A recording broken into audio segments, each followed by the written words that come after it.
Halo semuanya, perkenalkan nama aku Boas Jatinjaksono, biasa dipanggil Boas.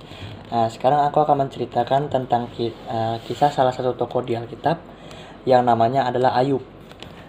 Pada suatu hari, hiduplah seorang pria bernama Ayub.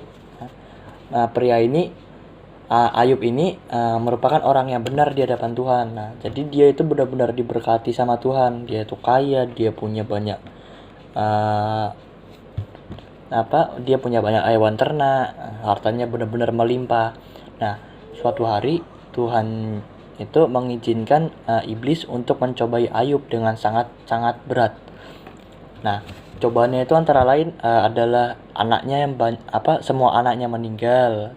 Lalu dia terkena penyakit kulit sehingga semua orang menjauhi dia. Lalu istrinya meminta dia untuk mengutuki Tuhan. Lalu istrinya juga meninggal.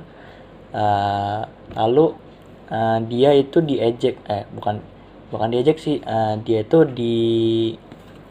disalahkan temannya, karena temannya itu mengira kalau dia itu membuat dosa sangat besar sehingga Tuhan marah sama dia, dan dia juga kehilangan semua harta yang dia punya. Jadi dia benar-benar miskin saat itu.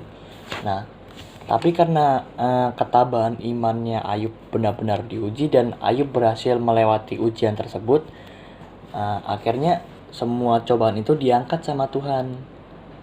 Jadi akhirnya semua apa yang dia punya itu dikembalikan sama Tuhan, dan dikembalikannya itu berkali-kali lipat. Dia yang awalnya punya hartanya hanya segitu dikembalikan berkali-kali lipat lebih banyak daripada sebelumnya.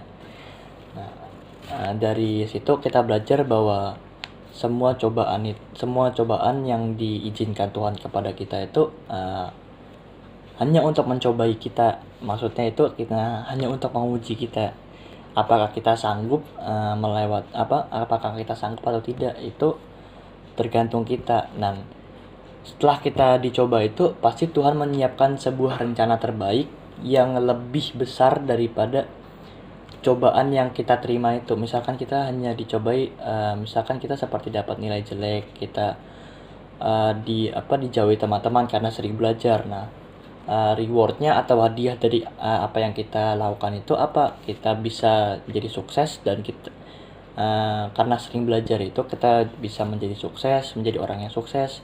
Lalu kalau dari nilai yang jelek itu kita bisa belajar apa kesalahan kita. Jadi kita bisa membetulkan. Misalkan kita dapat soal seperti itu lagi, kita tahu apa yang salah dan apa yang harus dibetulkan. Untuk itu sekian saja dari saya. Saya ucapkan terima kasih. Selamat pagi, selamat siang, maupun selamat malam. Dadah.